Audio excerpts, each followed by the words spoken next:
Hi all welcome back to my channel Navi lifestyle. இன்றைக்கி நம்ம வீடியோவில் என்ன பார்க்க போகிறோம் அப்படின்னா, இந்த மாதிரி பஃப் ஸ்லீவ் வந்து எப்படி ஸ்டிச் பண்ணுறது அப்படிங்கிற வீடியோ தான் பார்க்க போகிறோம்.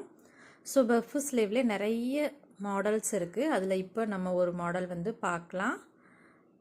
ஸோ இந்த பஃப் ஸ்லீவ் வந்து ஒரு குட்டி பொண்ணோட பஃப் ஸ்லீவ் தான். அவங்களோட லெஹங்காவுக்கு ஹேண்ட் ஸ்டிச் பண்ணுறதுல பஃப் மாடல் வைங்க அப்படின்னு சொல்லியிருந்திருக்காங்க. ஸோ இதில் தான் நம்ம இந்த ஸ்லீவை அட்டாச்மெண்ட் பண்ண போகிறோம். ஸோ வாங்க எப்படி ஸ்டிச் பண்ணலாம் அப்படிங்கிறத பார்க்கலாம். கட்டிங் நான் ஆல்ரெடி பண்ணிவிட்டேன்.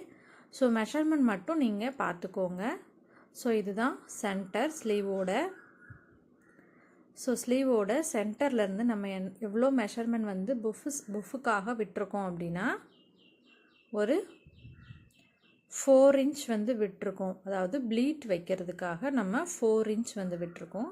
So 4 inch. இதே மாதிரி ஆப்போசிட் சைடும் அதாவது ஸ்லீவோட ஹைட்லேயுமே இந்த 4 இன்ச் வந்து கொடுத்துருக்குறோம். எக்ஸ்ட்ரா இருக்கிற இது வந்து 2 இன்ச்சு. இது வந்து பொஃபு வந்து நல்லா ஹைட்டாக எம்போஸ்டாக தெரியணும் அப்படிங்கிறதுக்காக இந்த 2 இன்ச் கொடுத்துருக்கேன். 1/2 இன்ச் அதில் ஒரு 1/4 இன்ச் வந்து ஸ்டிச்சிங்காக.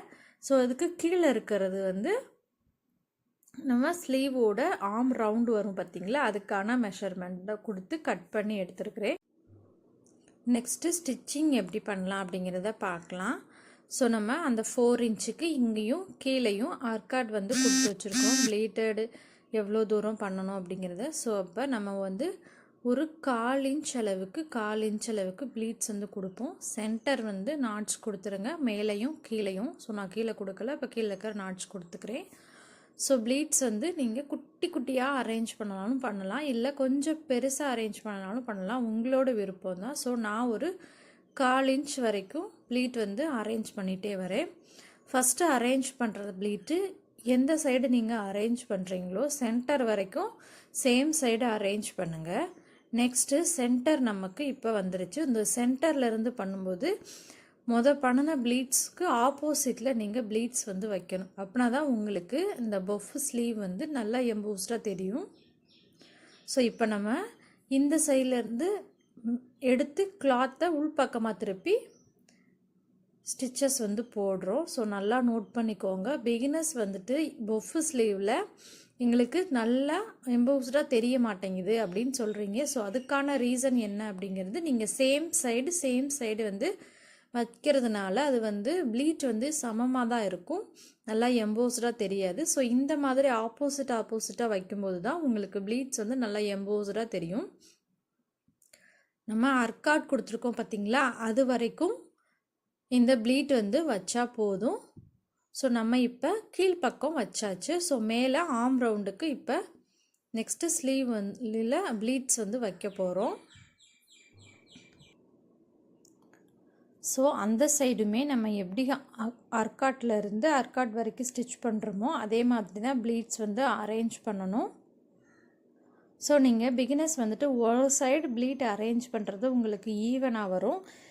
ஆப்போசிட் சைடில் அரேஞ்ச் பண்ணும்போது கொஞ்சம் ப்ளீட்ஸ் எல்லாம் பெரிய சைஸும் சின்ன சைஸும் வர்ற மாதிரி தெரியும். ஸோ நீங்கள் இது ப்ராக்டிஸ் பண்ணிக்கிட்டே இருந்தீங்க அப்படின்னா உங்களுக்கு கரெக்டாக வந்துடும். ஸோ இந்த மாதிரி ஆர்ம் ரவுண்டில் நீங்கள் இந்த மாதிரி ப்ளீட்ஸ் எல்லாம் வைக்கும்போது கிளாத் வந்து எக்ஸஸாக வெளியே தெரிய சான்ஸ் இருக்குது. ஸோ நீங்கள் ஈவன் ஹைட்டில் வந்துட்டு இதை வைக்கணும். அதாவது ஆர்ம் ரவுண்டில் எக்ஸ்ட்ரா கிளாத் வந்து வெளியே போகாமல் வைங்க. ஸோ இப்போ நமக்கு சென்டர் வந்துருச்சு. ஆப்போசிட் சைடு ப்ளீட்ஸ் வந்து கொடுக்குறோம். ஃபஸ்ட்டு நீங்கள் ஸ்டிச் பண்ணுறீங்க அப்படின்னா ரொம்ப பொறுமையாக டைம் எடுத்தே ஸ்டிச் பண்ண. ஒரு தடவை உங்களுக்கு அவுட்புட் கிடச்சிருச்சு அப்படின்னாலே அதை நீங்கள் நெக்ஸ்ட் டைம் பண்ணும்போது ஈஸியாக பண்ணிடலாம். இப்போ மோஸ்ட்லி ட்ரெண்டிங்கில் இருக்கிற ப்ளவுஸ் டிசைன், அதாவது ஸ்லீவ் டிசைன் அப்படின்னாலே பஃப் ஸ்லீவ் தான் வைக்கிறாங்க. சின்ன குட்டி பிள்ளைங்கள்லேருந்து பெரிய ஆளுங்க வரைக்குமே இந்த பஃப் ஸ்லீவ் தான் விரும்புகிறாங்க. ஸோ பிகினர்ஸ் வந்து இந்த வீடியோவை பார்த்து பஃப் ஸ்லீவ் நல்லா ஸ்டிச் பண்ண கற்றுக்கிட்டிங்களா அப்படிங்கிறத கீழே கமெண்ட் பண்ணுங்கள். கட்டிங் வீடியோ ஆல்ரெடி நம்ம சேனலில் அப்லோட் பண்ணியிருக்கேன், போய் செக் பண்ணி பாருங்கள். ஸோ இப்போ நம்ம பஃப் பாருங்கள் எப்படி எம்போஸ்டாக தெரியுது அப்படின்னு. ஸ்லீவ் ஜாயின் பண்ணதுக்கப்புறம் வேர் பண்ணும்போது இன்னுமே அழகாக தெரியும். ஸோ இதில் கீழே கரப்பாகம் கொடுத்துருந்தாங்க, அதை நான் தனியாக கட் பண்ணி வச்சுருந்தேன். ஸோ அதை நம்ம இப்போ இதில் கீழே வந்து அட்டாச் பண்ண போகிறோம். ஸோ இதோட அளவு 3.5 இன்ச் வரைக்கும் இருந்தது. ஸோ அதை நான் 2ஆக ஃபோல்ட் பண்ணி கீழே வச்சுக்கிறேன். அதாவது வெளிப்பக்கம் ரைட் சைடு தான் நான் கீழே வச்சுருக்கிறேன். ஸோ அதே மாதிரி ப்ளவுஸோட ரைட் சைடையும் மேலே வச்சு அப்படியே நான் ஸ்டிச் பண்ணி எடுத்துக்கிறேன். நீங்கள் தனித்தனியாக வேணும்னாலுமே அட்டாச் பண்ணிக்கோங்க. ஃபஸ்ட் அந்த கரைப்பகுதியை மடித்து அடிச்சுட்டு திரும்ப ப்ளவுஸில் அதை அட்டாச் பண்ணிக்கோங்க. ஸோ ஒரு 1/4 இன்ச் கேப்பில் வந்து நான் இந்த ஸ்டிச்சை வந்து கொடுத்துக்கிறேன்.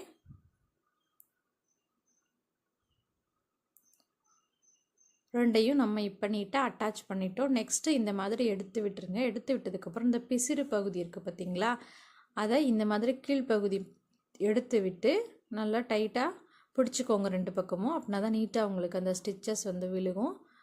ஸோ இதில் படிமான தையல் ஒன்று போட்டுடலாம்.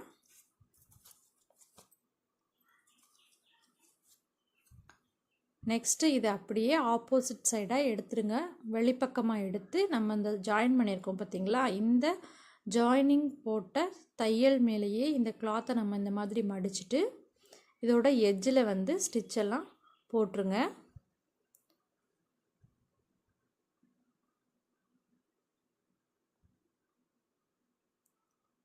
கரெக்டாக அந்த தையல் தெரியாத மாதிரி வச்சு ஸ்டிச் போடுங்க. அப்படின்னா தான் நீட்டாக இருக்கும். ஸோ அவ்வளோதான், நமக்கு இப்போ ஸ்லீவ் வந்துட்டு ரெடி ஆகிருச்சு. பாருங்களேன், இந்த கரை கொடுத்ததுக்கப்புறம் ப்ளவுஸ் நல்லா லுக்காக தெரியுது.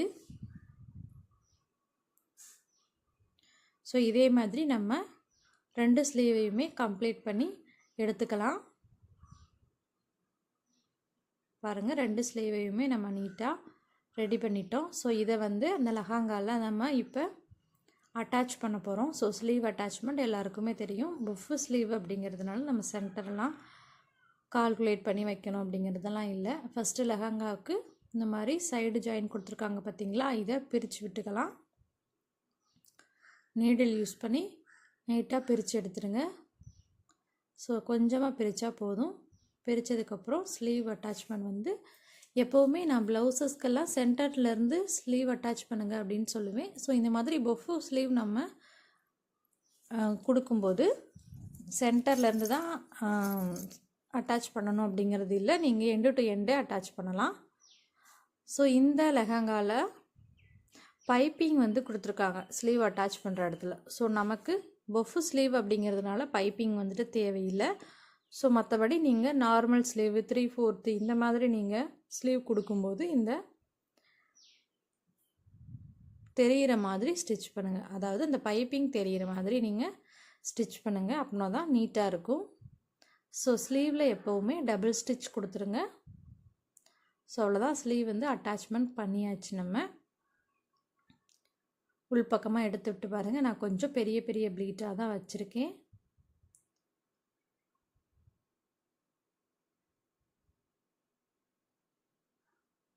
ஸோ நம்ம இப்போ சைடுமே அட்டாச் பண்ணிடலாம்.